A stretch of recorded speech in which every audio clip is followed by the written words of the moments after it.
There are two types of people in this world. Those who call animal control when a 2,000-pound bison barrels across a golf course, and those who grab their phones, yell, "World Star," and start recording. The HOA officers at Tranquil Pines? They did both. And while Marcy screamed something about lawsuits and Lyle tripped over a flamingo lawn ornament, Flapjack, the bison I affectionately called a velvet-covered sun, stormed, past their collapsing dignity like a woolly battering ram. But let me rewind, because this all started not with hooves but with hedge clippers and a smirk.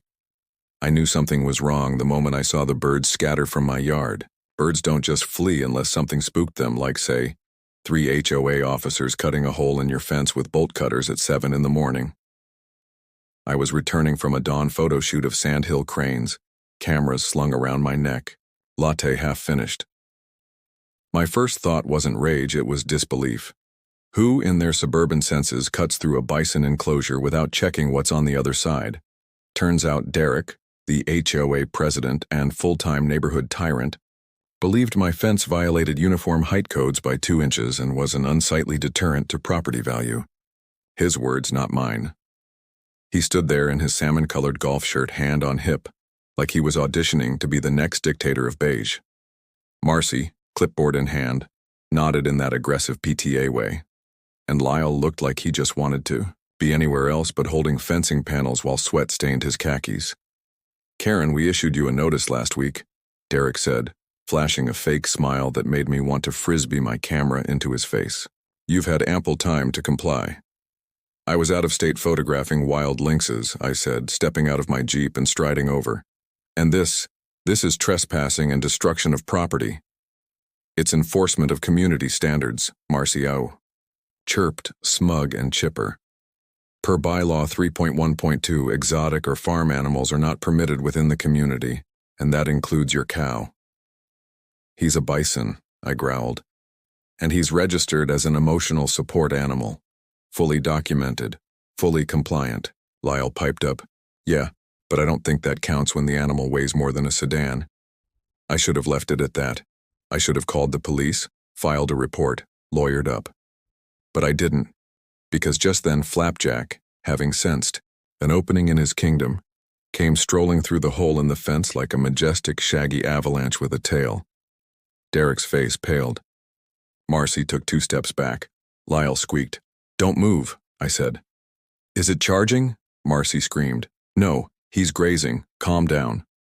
But calm was not in the HOA's vocabulary. Derek made the first mistake. He ran. Flapjack, interpreting this as a fun game of tag, let out a joyful snort and took off in pursuit.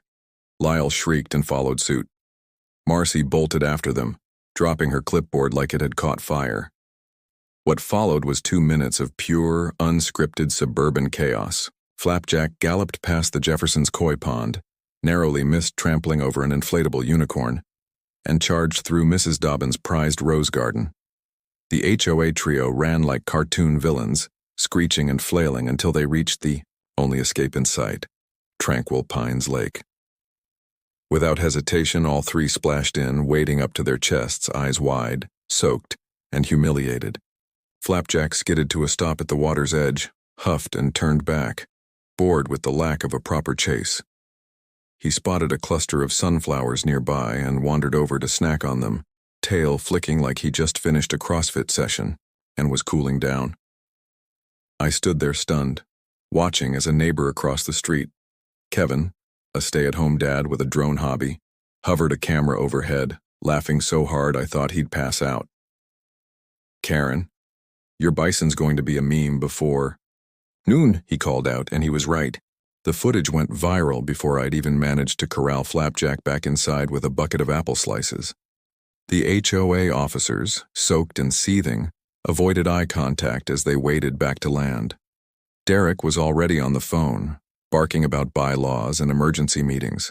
Marcy tried to gather what was left of her dignity and failed spectacularly when she slipped on a mud patch and fell back into the lake with a loud splash. I got a cease and desist email that night.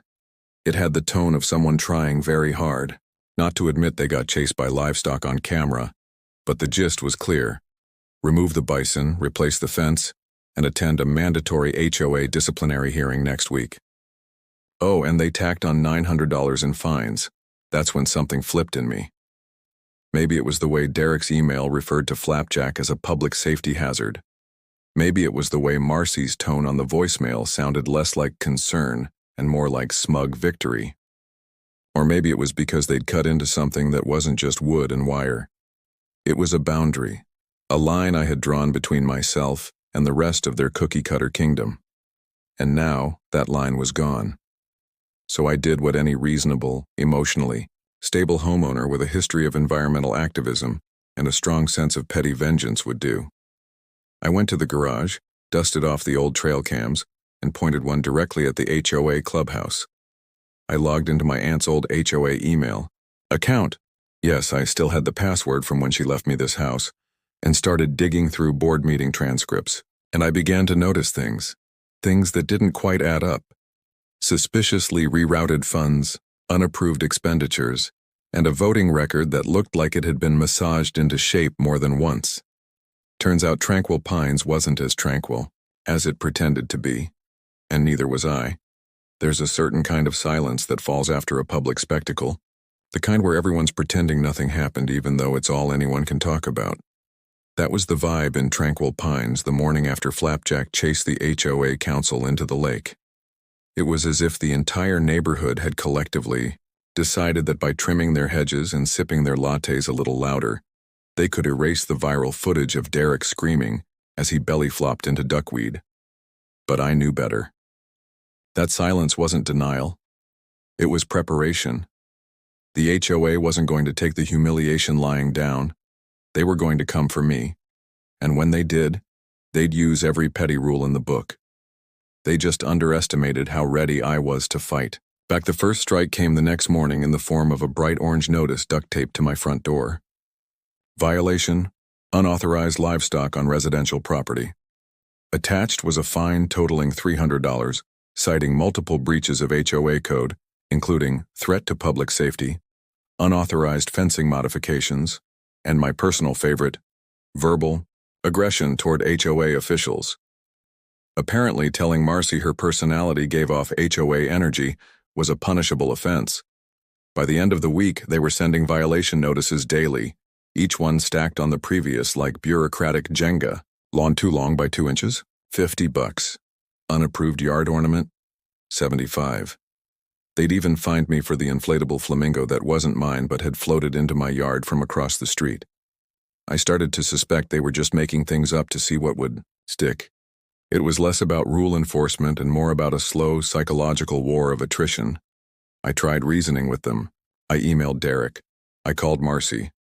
I even offered to put a smaller, less visible enclosure for Flapjack and move his shelter further from the property line. But none of that mattered. They weren't looking for compromise. They wanted to break me. To make an example out of me, the eccentric woman with the wild animal and the untamed lawn. Then one afternoon, while feeding Flapjack a handful of carrots, I noticed something unusual. A small black box nestled in the hedge facing my backyard. At first I thought it was a bird feeder or maybe a new kind of squirrel trap, but upon closer inspection I realized it was a motion-triggered camera, mounted, camouflaged, and pointed straight at my yard. It wasn't mine. I followed the wire from the back of the device through the bushes until it vanished under the fence and into the alley behind my property. Someone had placed surveillance on me, my yard, my bison. I felt the kind of fury that doesn't come with yelling but with cold, focused purpose. I wasn't just being fined. I was being watched, monitored. They weren't enforcing rules. They were hunting for ammo. That night I called Milo, my teenage neighbor from 3 houses down. Milo was the sort of kid who spent his summers reverse engineering drones and hacking old iPads to run Linux. I offered him $50 and a box of Pop-Tarts if he could trace the footage from the camera. It took him 20 minutes. "It's wirelessly transmitting to an encrypted local server," he said, scrolling through code on a cracked tablet. "The encryption's lazy, though. HOA grade, probably. Give me a sec." Minutes later, he had a live feed pulled up. It wasn't just my yard. There were at least 8 cameras covering different houses in the neighborhood. My property had 2 dedicated feeds, one labeled Karen Front and one labeled Karen back. I laughed when I saw it. Not because it was funny, but because I needed to keep from screaming. "You can record this?" I asked. Milo nodded. "Already am. Going to cloud storage. Want me to compile a highlight reel? Make it cinematic?" "Make it cinematic," I said. I started doing what the HOA least expected, playing by their own rules. I measured every blade of grass, painted my mailbox regulation beige, and placed a wind spinner exactly 6 feet from the curb because the bylaws allowed it. Every HOA meeting, I showed up early and sat in the front row with a notepad. I asked pointed questions about line items in their budget. Derek hated it. Marcy looked like she was trying not to chew through her pen. But that was just the setup. The real game was in the documents I was pulling from my aunt's old filing cabinet and the digital trails I was tracing through the HOA's online portal. My aunt hadn't just owned the house. She'd been one of the founding members of the HOA back when it was just a friendly community co-op, not a miniature dictatorship in khakis. I found bylaws they'd quietly buried, clauses that required transparency, provisions for member-led investigations. One particularly juicy section detailed the requirement for open access voting records, which, if altered, could result in immediate board removal. Milo and I set up a private archive, a treasure trove of screenshots, video clips, and flagged budget inconsistencies. We found a reimbursement claim where Derek had billed the HOA for emergency landscaping repairs, which we traced back to the time Flapjack allegedly menaced a decorative gnome. He charged them $800 for gravel. There was no gravel. There was no gnome. The final straw came during my community barbecue. I figured if the HOA was going to declare war, I might as well recruit allies. I invited everyone, yes, even the snitchy neighbors who never made eye contact. I cooked ribs, rented a bouncy castle, and made Flapjack a custom sign that read, "Emotional support animal, do not chase or be chased." People came, they laughed, they ate. Kids rode Flapjack like a carnival attraction. He was gentle, calm, even polite when a toddler stuck a sticker on his horn. The HOA showed up halfway through, clearly ready to pounce. But their faces dropped when they saw the crowd, neighbors smiling, people happy. Derek whispered something to Marcy, who immediately started snapping photos. Then she tripped on a sprinkler head and dropped her phone into a bowl of potato salad. It was a sign from the gods.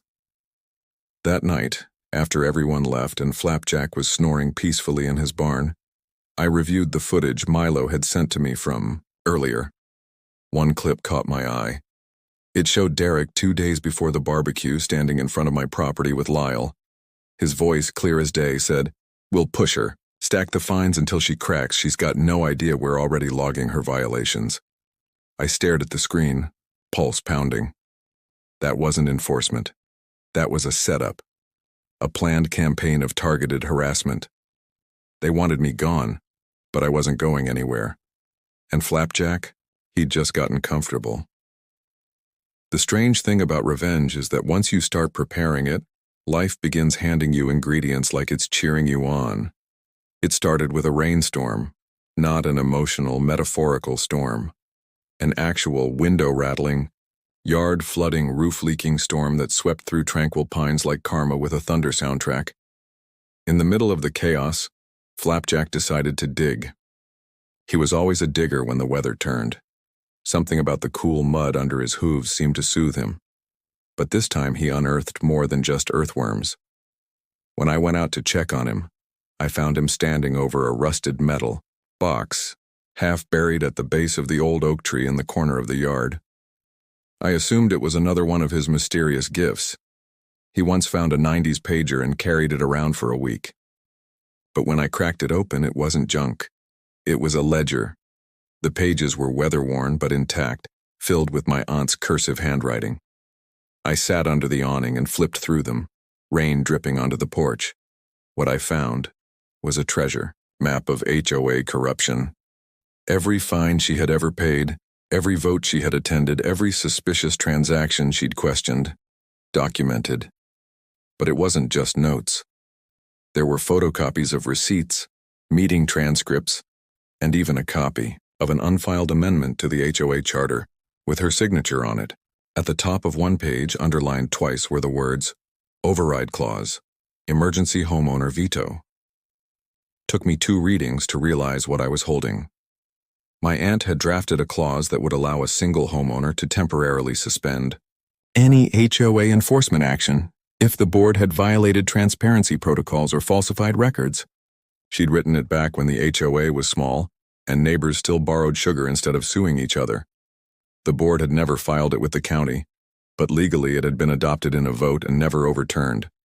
Meaning, if I could prove violations, and I already had the footage of Derek plotting fines, then I could activate that clause. I didn't sleep that night.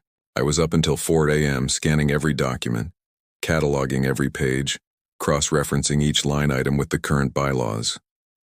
When the sun rose, I drank my coffee on the porch and watched Derek jog past my house like he did every Saturday, all swagger and smug superiority.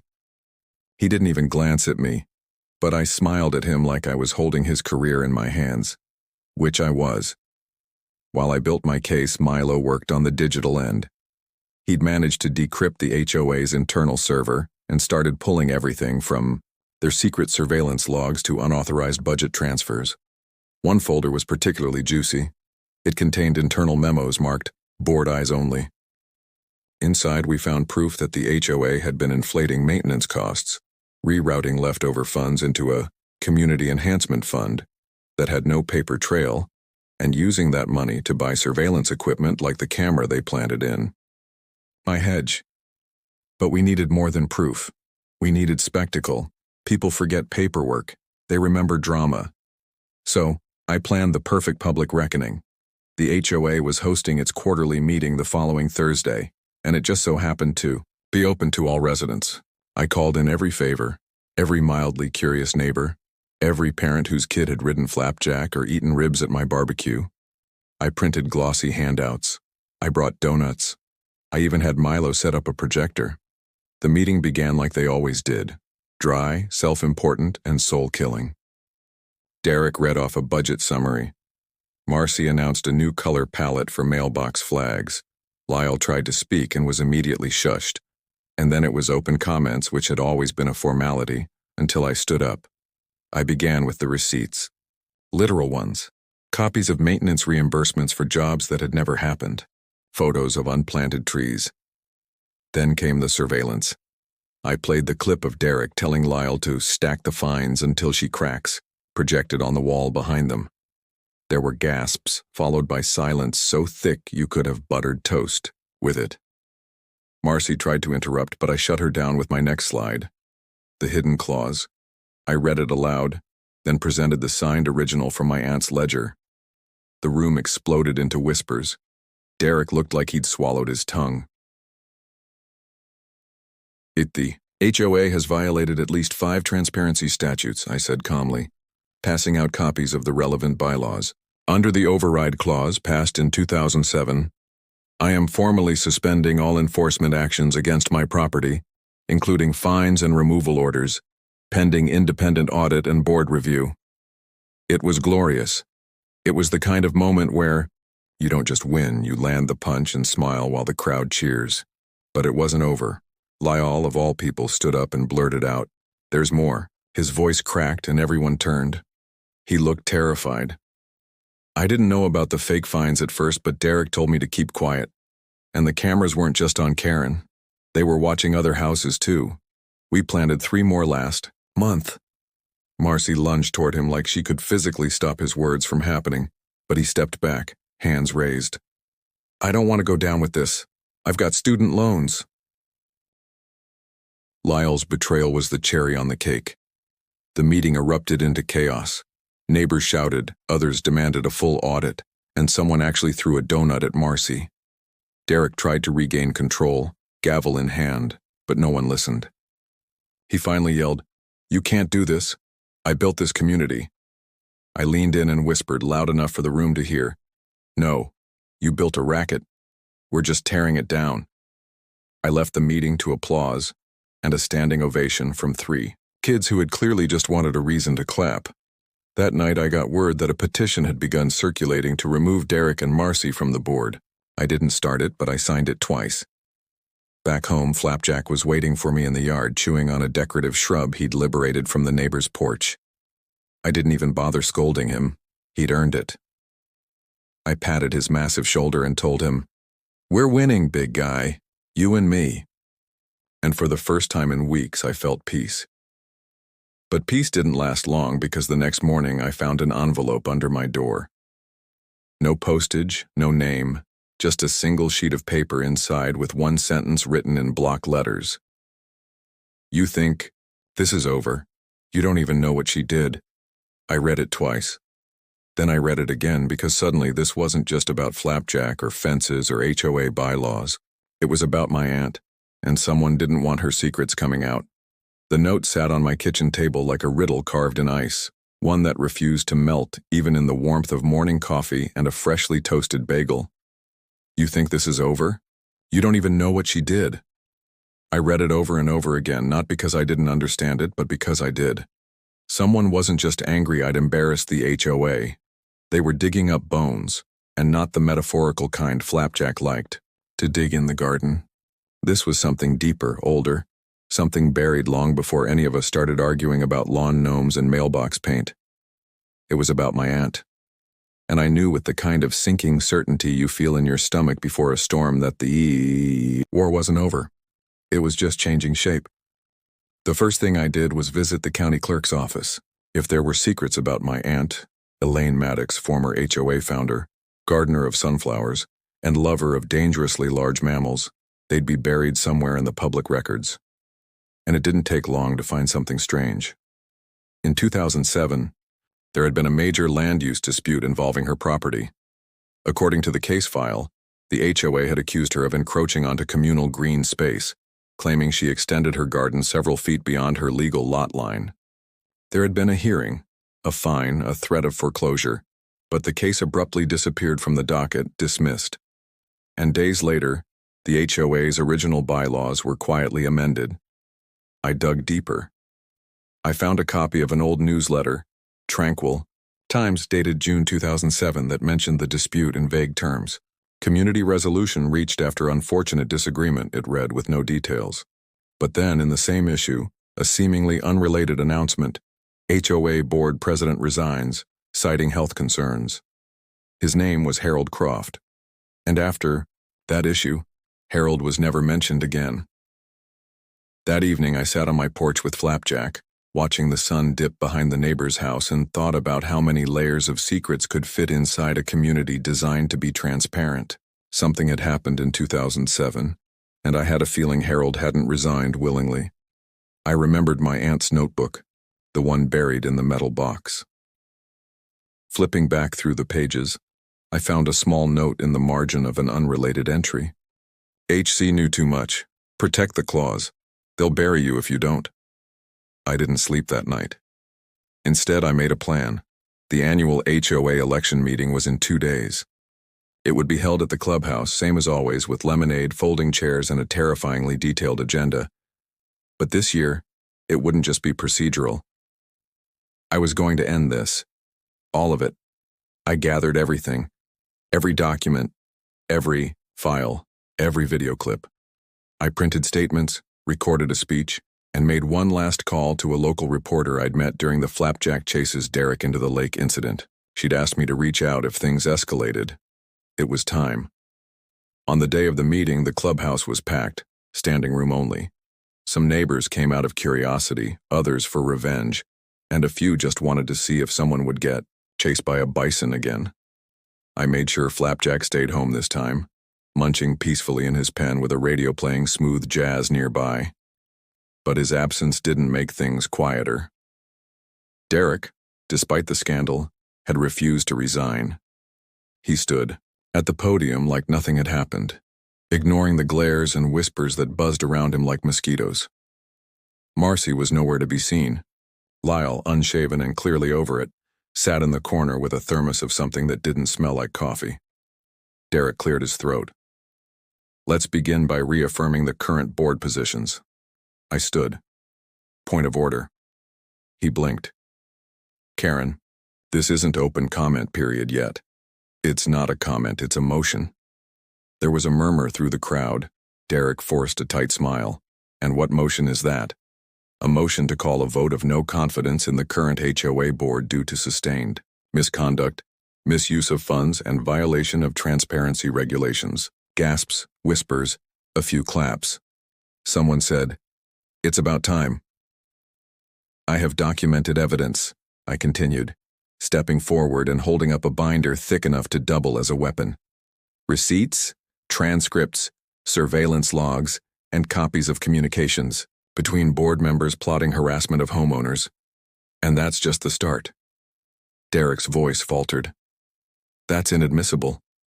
You can't." "I also have video of you saying, and I quote, 'We'll fine her until she cracks,' and a copy of the override clause that nullifies your authority until an independent audit is completed." That shut him up for a moment, but before the room could process everything, the clubhouse door opened and in walked Harold Croft. He looked older, thinner, but unmistakable.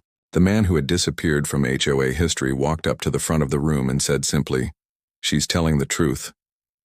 You could feel the air leave the room.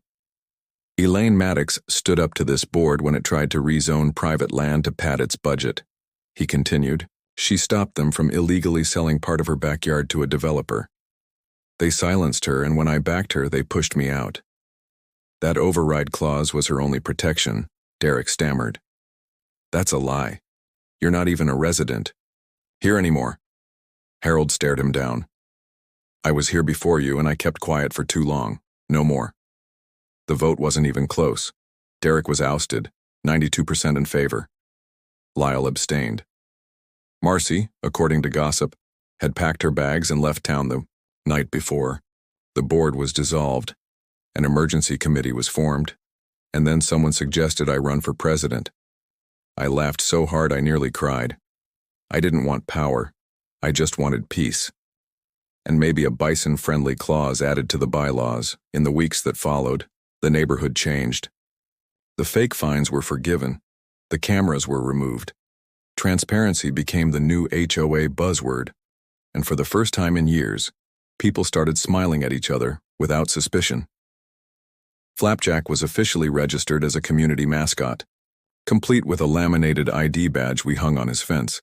He looked very official, especially while licking peanut butter off his salt lick.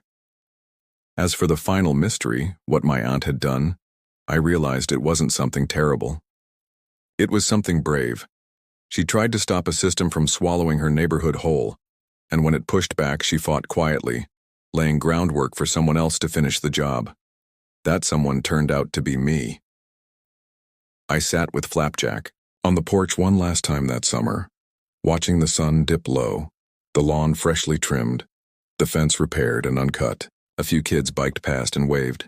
Someone across the street played an old rock song. Peace finally didn't feel like a fluke. It felt earned.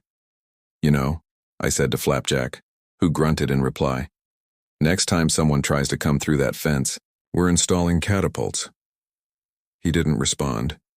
He just blinked slowly, then flopped onto the grass with a satisfied grunt. After all, he'd done his part. We both had.